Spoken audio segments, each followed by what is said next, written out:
What's up YouTube? Capital G here. Got a little tidbit of news and information for you guys to check out in this video. Today, we're going to be talking about the next legendary Duelist because Konami just officially unveiled the next Duelist pack for the OCG. They put out a press release over there. And of course, the OCG, they get Duelist packs. And over here in the TCG, we get the legendary Duelist pack. They also gave us a release date for the OCG, which means that we can generally kind of estimate when we're going to get this in the TCG. Konami is going to be changing up the structure of the Duelist pack and or legendary Duelist, so that's very important as well. And then of course we're going to speculate on what characters could be in here because they didn't give us, outright what characters are going to be in here, but of course that never stopped anybody from speculating. We just got what legendary Duelist magical hero in the TCG, so I guess it's about time for Konami to start planning the next one. Anyways, in the OCG, looks like this is going to be called Duelist Pack Duelist of Gloom. Now I have seen this translated two different ways because on Reddit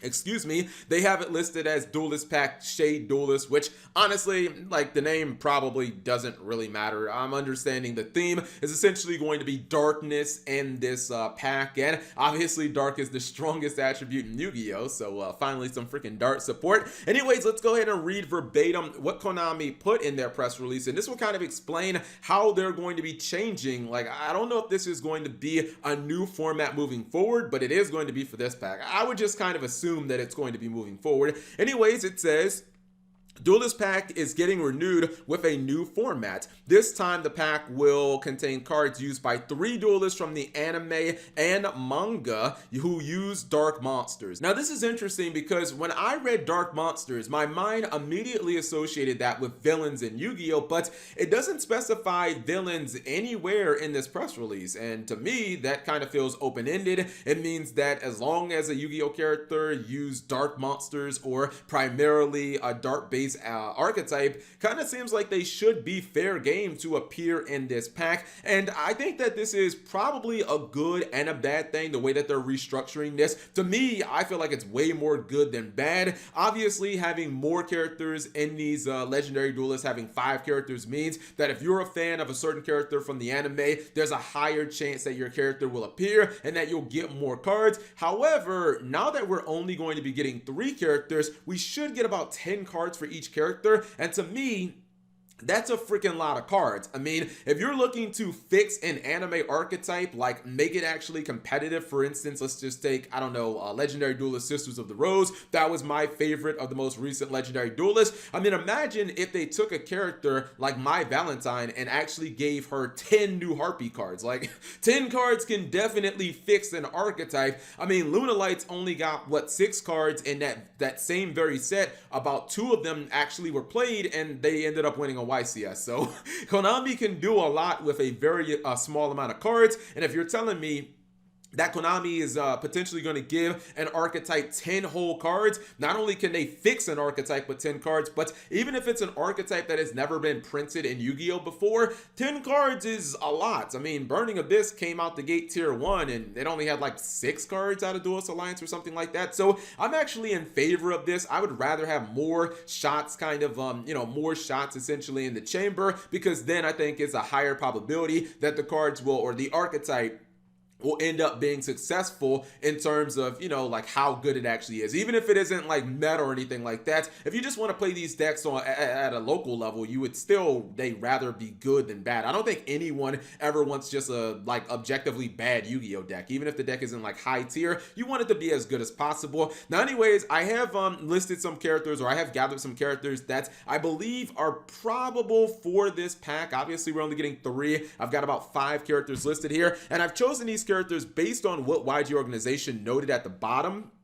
It says the gloom here is specifically a kind of gloom or shadow heavily associated with the gloom, shadow, and darkness of the underworld in various classic mythologies. It says a really dreary, deep darkness. So essentially, if we're talking about characters who are shrouded in darkness and, shadows and stuff like that, to me, that just kind of screams villain, but I guess there could be some characters who aren't on here or who appear in the packs that aren't villains. Number one, Night Shroud, and I'm not particularly thrilled about him probably ending up in this pack, but I feel like it is incredibly likely because based on that description that Org put there, it kind of feels like they are describing this guy to a T. He is the main antagonist of Yu-Gi-Oh! GX Season 4. Shoutouts to Konami for never dubbing Season 4, which is the primary reason I've never seen all of the complete Season 4. But yeah, this guy, he actually was controlling some of the other characters in earlier seasons, and I feel like there's a high probability that we're going to get him in this set. I know that his archetype is supposed to be called Darkness, which that's pretty vague, but I just feel like they're going to put him in there, and I'm not very excited if he is one of the 3 duelists. Now, somebody that I'd much rather see is Atticus Rhodes. This is Alexis from Yu-Gi-Oh! GX. This is her older brother, and he was actually one of the Shadow Riders in Yu-Gi-Oh! GX Season 1. He was being controlled by this guy, Night Shroud, and as you guys can see in the background, he plays Red Eyes. The reason I feel like Atticus would be a great pick is because, I mean, let's be real, Red Eyes is kind of like Heroes or Dark Magician or Blue Eyes. It just, I mean, basically it's an archetype that just prints money for Konami. If Konami puts a bunch of, 10 new Red Eyes cards in here, and, obviously we already have like Dragoon of Red Eyes, I feel like that is just kind of a guarantee that this thing will sell. And if I'm Konami, like whether it's printing the Red Eyes support for Joey or Atticus, I'm taking as many opportunities to print freaking Red Eyes cards as possible. So I feel like Atticus would be a good pick because like he kind of does fit that. He was shrouded in darkness in Season 1 as a Shadow Rider. I mean, Shadow Rider, like, definitely makes sense. And obviously his archetype, Red Eyes, can kind of sell the set. There's also Yubel. And you guys will notice a lot of these characters are from Yu-Gi-Oh! GX. Primary antagonist from GX Season 3, my personal favorite season. Yubel plays the Yubel archetype.